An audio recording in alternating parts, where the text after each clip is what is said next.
BNP ইসরায়েলের আন্তর্জাতিক এজেন্টের সাথে যুক্ত হয়ে বাংলাদেশের বিরুদ্ধে ষড়যন্ত্র করছে বলে মন্তব্য করেছেন পররাষ্ট্রমন্ত্রী ডক্টর হাসান মাহমুদ।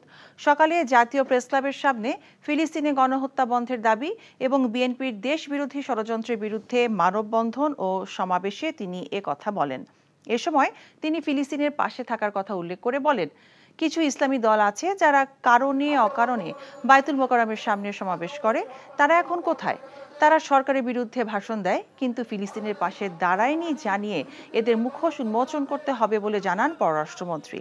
বিভিন্ন সময় ফিলিস্তিনকে সাহায্য করেছে সরকার এবং আরও শুকনো সামগ্রী সহ অন্যান্য সামগ্রী দিয়ে সহায়তা করা হবে বলে জানান পররাষ্ট্রমন্ত্রী।